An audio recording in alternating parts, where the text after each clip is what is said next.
Well, good morning, everybody. Hello, hello, hello. Brad here. Hope you're having a blessed day wherever and whenever you're watching this Bible study.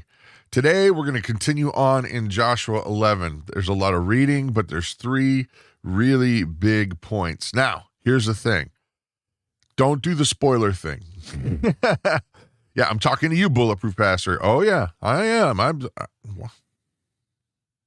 watching you.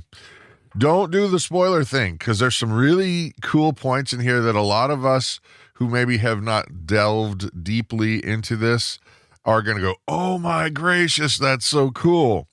There's one really big one and then two smaller ones. But if you know, just hold on. Let me.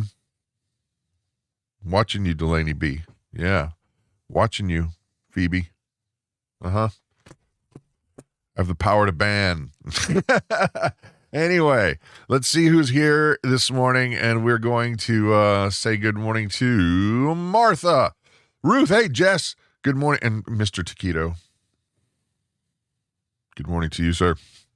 Meg, the Happy Meat Farm Rios. Ask Hermit, Pepper Leah, Eileen, Jean Marie, good morning to Meg. And Travis with the sweet beard. Good morning to you, sir. Meg, Gray Sky, and Pepper Leah, Sally H. Let's see, scrolling down a little bit. Phoebe, DK, Thomas Pearson III, and many, many, many more. Good morning. Clink. Let's take a swig of coffee and get busy. Always watching. Wazowski. Always watching. Okay. Let's do our reading, because there is a big chunk of it, and then get to our unpacking. Chapter 11. See if my eyes are working today. When Jabin, king of Hazor, heard this, he sent Jobab, king of Madon, and to the king of Shimron, and to the king of Askaph. Yeah, that's exactly how you pronounce it. Askaph. And to the kings who were in the northern hill country, and in the Arba, south of Chinneroth, and in the lowland, and in Naphthoth Dor, onto the west, to the Canaanites in the east and the west, the Amorites, Hittites, Perizzites, and the Jebusites in the hill country, and the Hivites under Hermon in the land of Mizpah. And they came out with all their leader troops, a great horde, in the number like the sand that is on the seashore, with many horses and chariots. And all these kings joined their forces and came and encamped together at the waters of Merom to fight against Israel. And the Lord said to Joshua, do not be afraid of them, for tomorrow at this time I will give over all of them slain to Israel. You shall hamstring the horses and burn their chariots with fire. So Joshua and all the warriors came suddenly against them by the waters of Merom, and they fell upon them. And the Lord gave them into the hand of Israel, who struck them and chased them as far as the great Sidon and Mizroth Maam, and eastward as far as the valley of Mizpah. And they struck them until they left none remaining, and Joshua did to them just as the Lord had said to them. He hamstrung the horses and burned their chariots with fire. And Joshua turned back at that time, and captured Hazor and struck its king with the sword. For Hazor formerly was head of all of those kingdoms, and struck with the sword all who were in it, devoting them to destruction. There was none left that breathed, and he burned Hazor with fire. And all the cities of those kings and all the kings Joshua captured and struck them with the edge of the sword, devoting them to destruction, just as Moses, the servant of the Lord, had commanded. But none of the cities that stood on the mounds did Israel burn, except Hazor alone Joshua burned. And all the spoil of these cities and the livestock the people of Israel took for their plunder, but every person they struck with the edge of the sword until they had destroyed them, and they did not leave any who breathed, just as the Lord commanded Moses. So Moses commanded Joshua, and Joshua did. He left nothing undone of all that the Lord had commanded Moses. So Joshua took all the land, the hill country, and all the Negeb, the land of Goshen, and the lowland, and the Arba, and the hill country of Israel, with its lowland, from Mount Halak, which rises towards Seir, as far as Baal Gad, in the valley of Lebanon below, Mount Hermon, and he captured all their kings and struck them and put them to death. Joshua made war a long time with those kings. There was not a city that he made peace with the people of Israel except the Hivitites, the inhabitants of Gibeon. He took them all in battle, for it was the Lord's doing to harden the hearts that they should come against Israel in battle, in order that they should be devoted to destruction and should receive no mercy, but be destroyed, just as the Lord commanded Moses.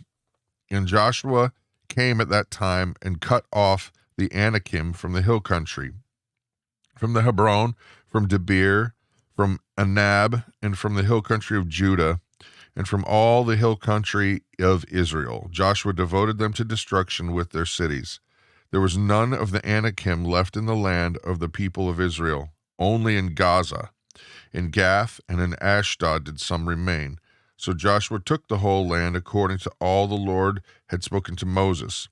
And Joshua gave it for an inheritance of Israel according to the tribal allotments, and the land had rest from war.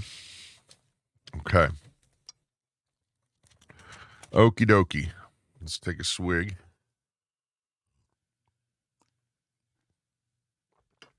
Here we go. Okay.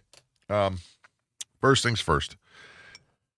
Just to give you an idea, Hazor, that city, or the king of Hazor, the city, was about 10-ish miles north of the Sea of Galilee. So it was, you're talking again, just keeping a mental picture here. We're not talking about great lengths, great distances, not at all. We're talking about, 20 miles for like most of these battles, 30 miles maybe, if you do a circle. So a lot of these things are pretty tightly knit. So again, like yesterday, these kings, that's how these people would have understood it. But in today's lingo, they would probably be considered more like mayors of small towns. Okay, now, so they see what's coming. Man, these kings see what's coming. Hazor, he's like, oh, there is a flood coming our way, and it's got an Israeli flag on it. We're in trouble. We better band together or else we're going to fall apart individually. So they decide to round up, right? Now, here's one of the interesting things of today. God told them, Israel, Joshua, to burn the chariots and hamstring the horses. Now, why would he say that? What purpose would that have? Because what you do to hamstring a horse is you literally cut their Achilles tendon. You cut it and you leave them alive.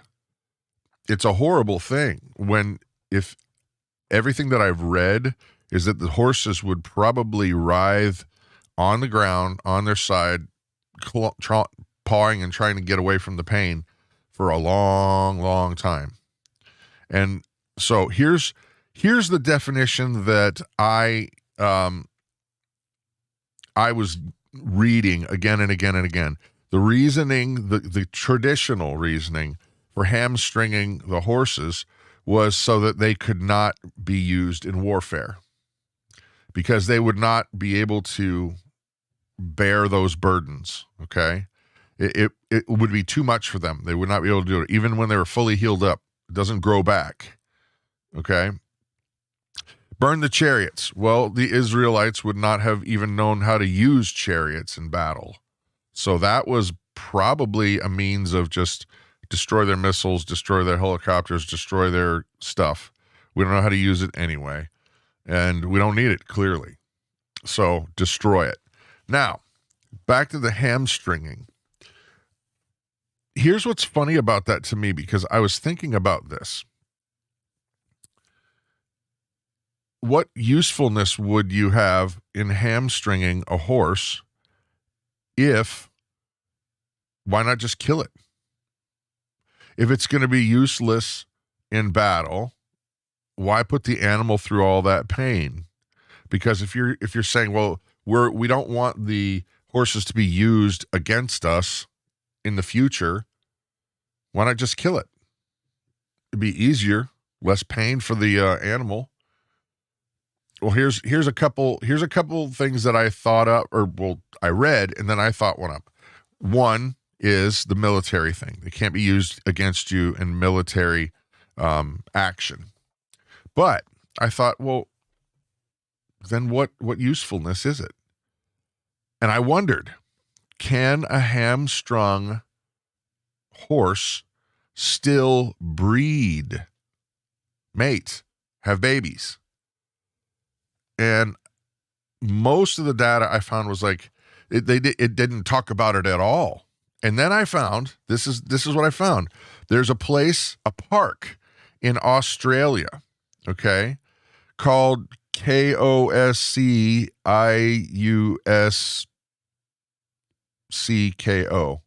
I can't even begin to tell you how to pronounce it. There's a park, current day park, Kosciuszko, KOSC something.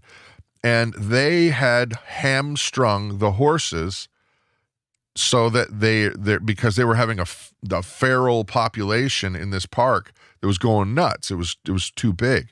So they decided, we're not going to kill the horses, but we're going to hamstring them. And that way we'll keep the population down. But no, the population actually went through the roof. It's spiraling out of control. And this was in 2021. So here's the thought. Maybe they thought this is going to be perfect. The Israelites thought, okay, we'll hamstring the horses. They can't be used immediately against us for any length of period, any length of time, but they'll still make babies, and we can use those horses for our use to build this country.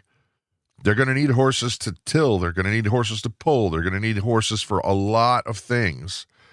And so it would have made sense in my mind that they hamstrung them so they couldn't be used immediately, but they'd still make babies, and then they would still have horses for them to use in the future. That's my thought. It does not say that. It doesn't say anything. So I'm just assuming that. I'm presuming. So you can think what you want about it because it doesn't say anything about it.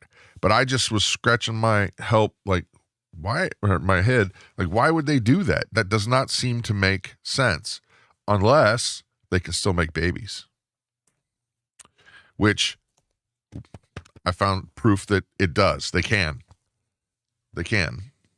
So there's that. Spoils. This time God allowed Israel to take the spoils of war. Said that they still eliminated all the people. Now, I want to point something out that's going to be harsh. It's going to be harsh. But God's plans are bigger than my plans or understanding. You got to think that. God's plans are bigger than my understanding. Bulletproof Pastor says, I am told that there's a different tendon that when cut renders the horse suitable for farming, but not for war. Okay. I would think farming would be more intense. Have you seen the Amish around here, man? Whoa. They use their horses. Let's just say that it's very difficult on the animals. But if it's in war, it's different. I guess. I have never been at war on a horse. Hopefully never. Anyway, so yeah. Anyway, but they still can mate. That I'm sure of. Power, but not speed. Okay. All right. It makes sense. I mean, it makes sense to me. They were going to need them for labor. All right. Now, going back to the spoils of war, and this is a yucky thought, but you got to remember God's plan, God's purpose, God's goals, his agenda are bigger than mine and bigger than my understanding. And his version of what is right and wrong is different than mine a lot, because we put things on like a sliding scale, like, oh, well, that's fair. Well, that's not fair. Oh, that's not fair. But this is great. And we judge things differently than God does. So when we read something like this, we recoil. We go, oh, man, whoa. And what I'm saying is this, verse 14, and all the spoil of these cities and livestock the people of Israel took for their plunder, but every person they struck with the edge of the sword until they had destroyed them, and they did not leave any who breathed. That means women, children, everybody. God's plan, God's purpose, God's agenda is bigger than my understanding. You got to think that, because otherwise we would go, that's not fair. Why would they kill all those kids? Well, we don't know. We're not privy to the right and wrong of this, because God's plans are bigger than mine. God's understanding, God's justice. We don't know what was going on here. Heck, it could have been mercy. It could have literally been mercy. Fair should be an enemy of Christians. The idea that we judge what is right and wrong and say this is fair and that is not, that should be an enemy of our thought process, because that's above your pay grade. Mine too. This is what is right and wrong. The end. Fair should not be in our vocabulary in terms of we decide what is morally and ethically right and wrong. It's right here. We don't need to decide that. Now, okay. Moving on. Here's the other big spoilery thing. Okay. And Joshua came at that time and cut off the Anakim from the hill country of Hebron, from Debir and Anab. Okay. Let's skip down. Verse 22. There was none of the Anakim left in the land of the people of Israel. Only in Gaza and Gath, Ashdod, did some remain. So Joshua took the whole land. Okay, here's Anakim. Anakim. You know who they were? They were a race of giants. Giants. Like massive people. The description in the Bible said that regular people looked like grasshoppers before them. They're huge. Huge people, right? Giants. Anakim. Only some were left in Gaza and in Gath. Gath. Who do we know that might have been a giant from Gath? Gath. Now, Bulletproof Pastor, go Delaney B. You can answer it. Go. Who's a giant that came from Gath? Anybody? Not Anakin. Goliath. You are right, Martha. Straight on. Now, isn't it interesting that had they pushed further up, and took them out, how different history would be? God had planned on David, even at this point. Because think about it. Without Goliath, you wouldn't have David, not hero David, right? Goliath was a bad dude. Corn Pop was a bad dude. So was Goliath. But you wouldn't have hero David if you didn't have big villain Goliath. Philistines, right? Isn't that funny how God was planning this all along? It's kind of like he's got a plan for everything, right? Kind of like that, because it was a long time before David showed up on the scene. At least this much of the Bible, like that much. Goliath was a bad dude, corn pop. Now, so this chapter ends up as, so Joshua took the whole land according to all that the Lord had spoken to Moses, and Joshua gave it for an inheritance to Israel according to the tribal allotments, and the land had rest from war. Now, they were not done taking everything that God had ordered. This was the core of it. And then they took a break, because that's going to be tough, man. I mean, think about it. You wander in the desert with this massive population for 40 years, growing and growing and growing. Most scholars say that they estimate that Israel at that point, the Israelites, could have been up to 1 million people. You go from wandering in the desert for 40 years straight into war. Maddie, what is corn pop? I was making a reference to our fearless leader, Joe Biden. He had a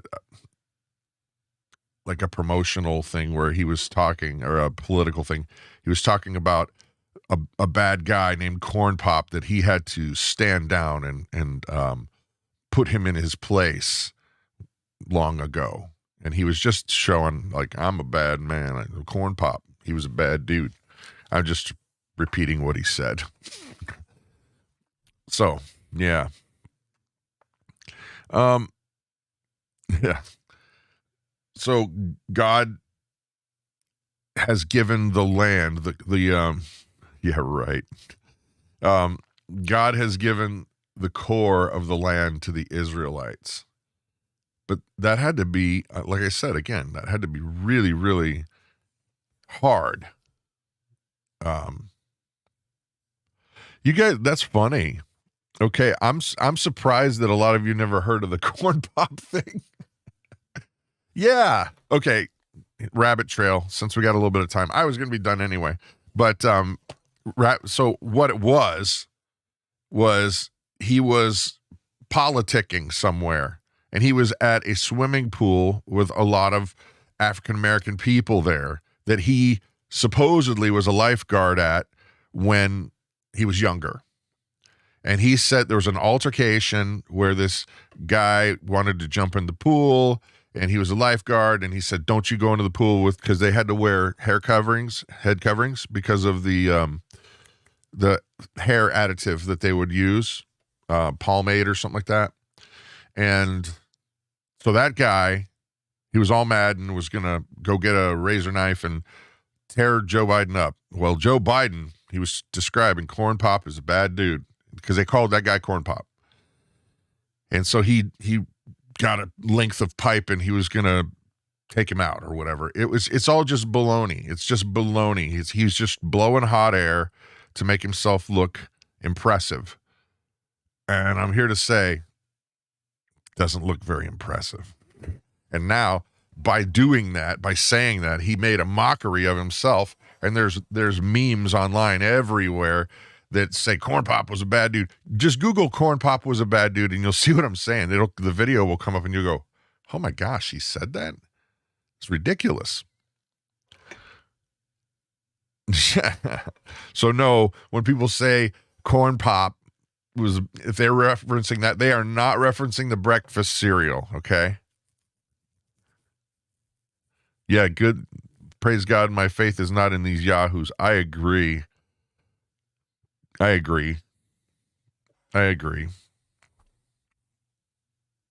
Even his exaggeration is weak. Yeah, it's so bizarre, too, because if you watch that video, he'll talk about how the little African-American kids would come up, and he literally describes how they would stroke his hairy legs. I'm not kidding. You watch it, and you're going to go, he said that and got elected? Anyway, sorry. But you guys probably knew my political leaning anyway. But I'm not trying to sway anybody. I'm just you do your own thing. You do you.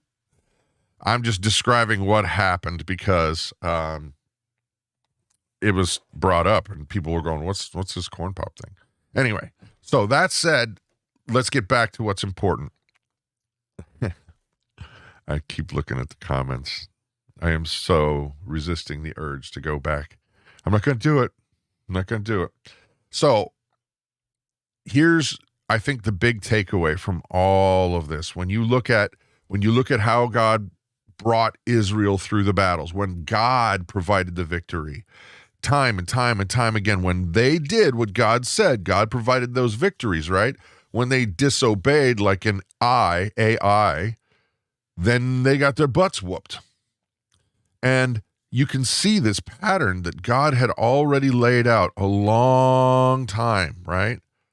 Even allowing the Anakim to live, a few of them, it says, in Gath and that other city, because he already knew he was going to need to have somebody to come up against David, and he already knew what David was going to do, and he already knew that Bathsheba, he already knew it all. It's all lined up. And it's the same for you. That's really, really the thing. That's the point, is that when we read these accounts, when we read these accounts, you got to understand that's not just for them. This is not just a history book. It's not just something that we read and, oh, isn't that great? God was really faithful. Okay? That means that it's for you as well. The way that he cared for Israel is the same way he cares for you.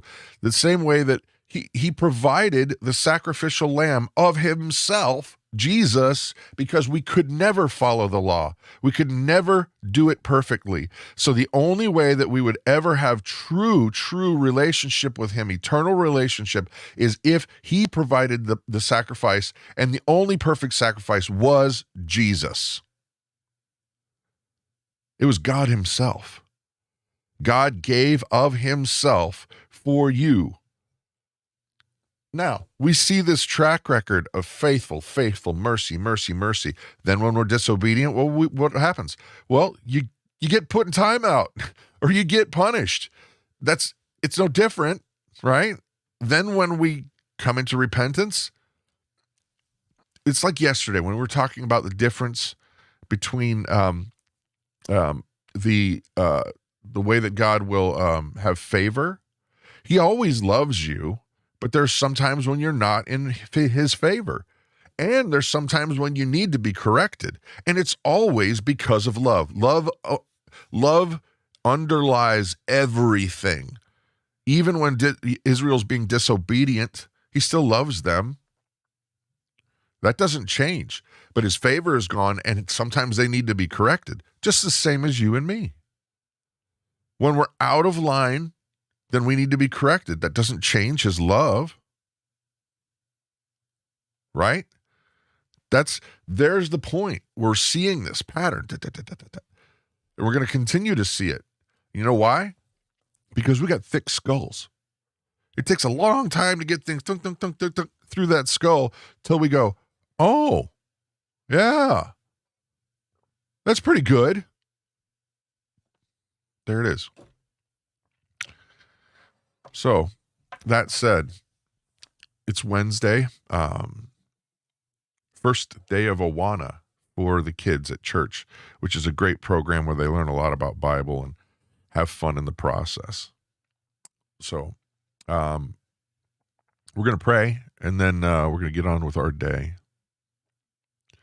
So, on your mark, get set, here we go. Father God, help us to love you more and trust you, and to be obedient. Please forgive us when we fail you, and help us not to take the sacrifice that you made for us lightly.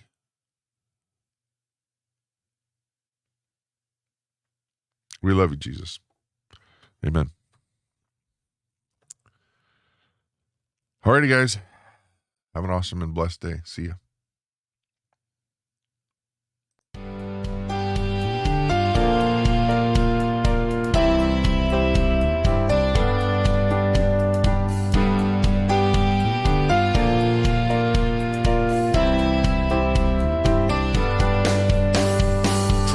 Lord with all your heart, and do not lean on your own understanding.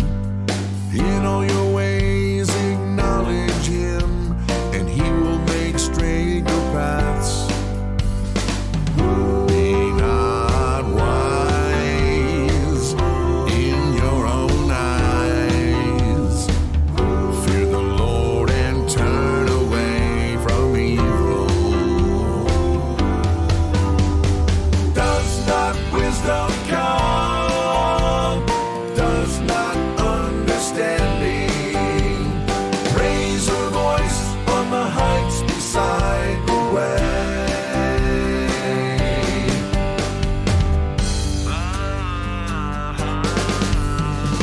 Blessed is the one who finds wisdom, and the one who gets understanding. For the gain from her is better than the gain from silver, and her profit is